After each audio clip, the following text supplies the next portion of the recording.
একটা ছোট গ্রাম যার নাম নীরবপুর। নামেই বোঝা যায় এখানে সবসময় অদ্ভুত এক নীরবতা বিরাজ করে।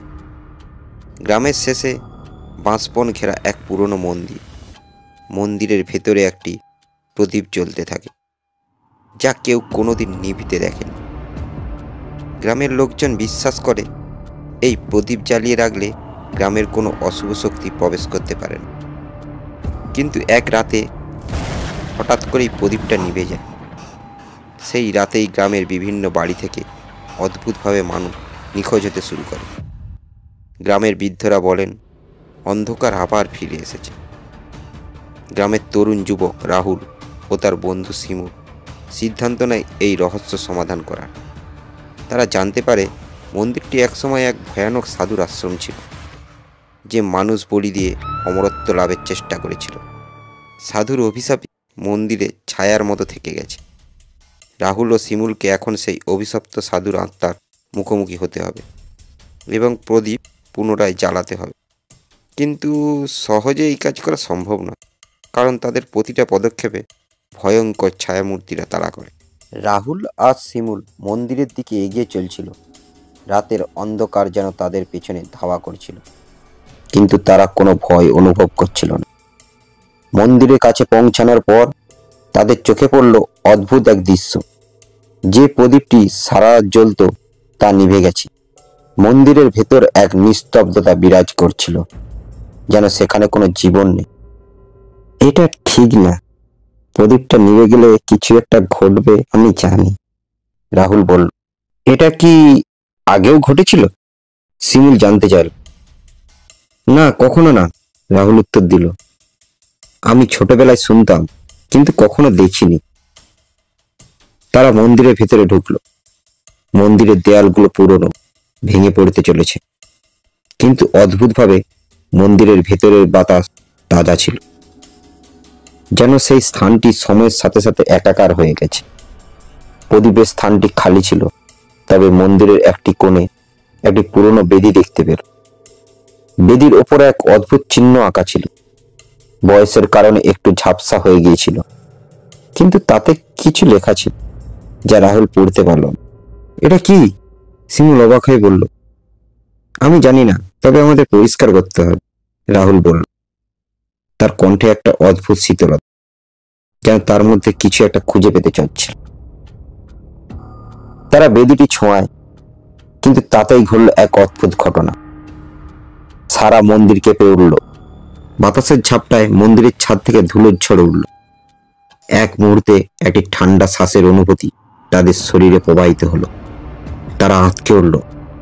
মন্দিরের চারপাশে অন্ধকার জড়িয়ে গেল, যেন সেই অন্ধকার তাদের ধরে ফেলতে চাচ্ছিল।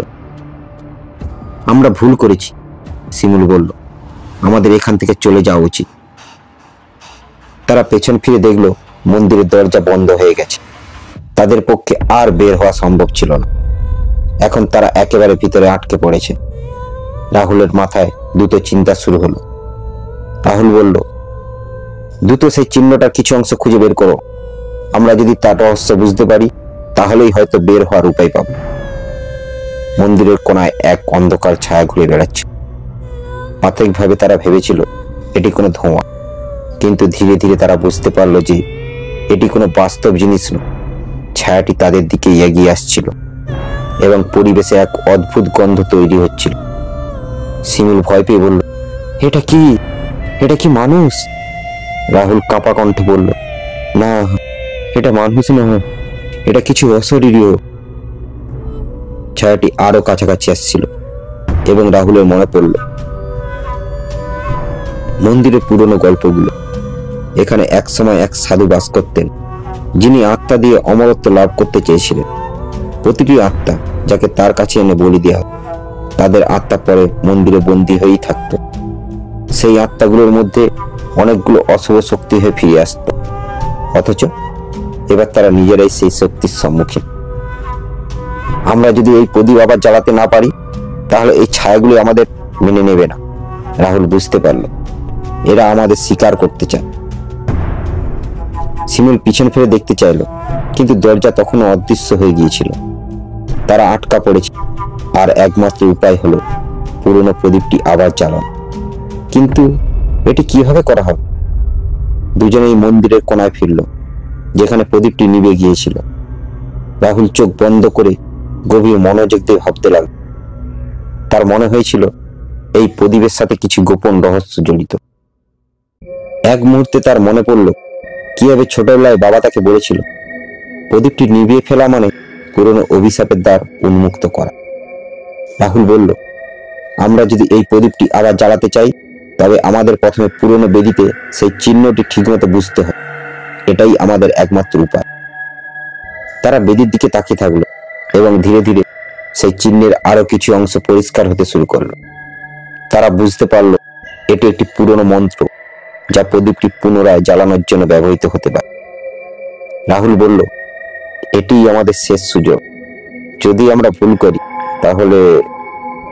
কিন্তু তাদের সামনে তখন সেই অন্ধকার ছায়াটি আরেকটি ভয়ঙ্কর রূপ ধারণ করেছিল। এখন তাদের সামনে একমাত্র পথ ছিল বেদির মন্ত্রটি সঠিকভাবে উচ্চারণ করা এবং প্রদীপটি পুনরায় জ্বালানো। কিন্তু ছায়াগুলি ঘুরে ঘুরে তাদের আক্রমণ করতে শুরু করেছিল। রাহুল জানত, যদি মন্ত্রটি সঠিকভাবে না বলা হয় তাহলে তারা এ স্থান থেকে বাঁচতে পারবে না। রাহুল এক চিৎকার তুলে মন্ত্রটি উচ্চারণ করতে শুরু করল। শিমুল তার পাশে দাঁড়িয়ে সাহায্য করছিল। অবশেষে প্রদীপটি ধীরে ধীরে আবার জ্বলে উঠল এবং সেই অন্ধকার ছায়াগুলি ধীরে ধীরে সরে যেতে লাগলো। আগের মতো শান্ত নয়, এটি এক অদ্ভুত শিখা তৈরি করেছিল, যা পুরো মন্দিরকে আলোকিত করতে শুরু করেছিল। রাহুল এবং শিমুল তীব্রভাবে ঘরটিতে তাকিয়েছিল, দেখছিল কিভাবে ছায়াগুলি সরে যাচ্ছিল।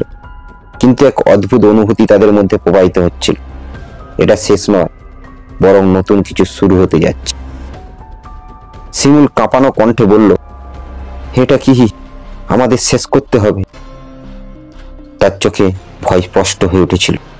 রাহুল বলল, না, আমাদের কাজ এখানেই শেষ হয়নি। এখন আমরা মন্দিরে গহীন রহস্যে পৌঁছাতে পারব। প্রদীপটি জ্বলে ওঠার সাথে সাথে মন্দিরের ভিতরের অবস্থা একেবারে বদলে গেল। মন্দিরের দেয়ালগুলির মধ্যে ধোঁয়া ওঠা শুরু করল, আর মন্দিরের এক কোণ থেকে একটি গোপন দরজা খুলে গেল। সে দরজা এতটাই পুরনো ছিল যে তা খুলে যাওয়ার সময় একটা ভয়ঙ্কর শব্দ হলো। রাহুল এবং শিমুল একে অপরকে তাকিয়ে দেখল এবং একে অপরকে সমর্থন জানিয়ে সেই দরজার দিকে এগিয়ে গেল। মন্দিরের নতুন অংশে প্রবেশ করার সাথে সাথে তাদের সামনে একটি বিশাল গুহা খুলে গেল। গুহার দেয়ালে অদ্ভুত অক্ষর খোদাই করা ছিল, আর গুহার মধ্যে ছিল কিছু প্রাচীন সৌধ। প্রতিটি সৌধের নিচে একটি মৃত আত্মার প্রতিকৃতি। সেখানে উপস্থিত প্রতিটি আত্মা তাদের দিকে তাকিয়েছিল, যেন তারা অপেক্ষা করছিল তাদের মনের গভীরতম ভয়কে মুখোমুখি করার জন্য। শিমুল ভয় পেয়ে বলল, এটা কি? এখানে কি করা উচিত? রাহুল ধীরে ধীরে সামনে এগিয়ে গেল এবং গুহা কেন্দ্রে একটি বড় পাথরের মঞ্চ দেখতে পেল। মঞ্চের উপর ছিল একটি প্রাচীন পাত্র, যা খুললে হয়তো মন্দিরের সবচেয়ে গোপন রহস্য বেরিয়ে আসবে। রাহুল বলল, আমরা যদি এটা খুলে না দেখি তাহলে আমাদের পক্ষে এখান থেকে বের হওয়া সম্ভব নয়। এই পাত্রের মধ্যে নিশ্চয়ই কিছু বিশেষ ক্ষমতা রয়েছে। রাহুল মঞ্চের দিকে এগিয়ে গিয়ে পাত্রটি খুলল। পাত্রটির ভেতরে ছিল একটি সোনালী চিঠি, যা অত্যন্ত পুরনো এবং ক্ষয়ে গেছে। তার পিঠে লেখা ছিল, যে প্রদীপটি জ্বালাতে পারবে সে অভিশাপ ভাঙতে পারবে, কিন্তু তার জন্য তাকে আত্মত্যাগ করতে হবে। এটা পড়ার সাথে সাথে হঠাৎ করে গুহার চারপাশে শক্তিশালী এক ঝড়ো বাতাস বয়ে গেল। মন্দিরের দেয়ালগুলি কাঁপতে শুরু করলো, আর সেই অশরীরীয় ছায়াগুলি আবার ফিরে আসতে লাগলো।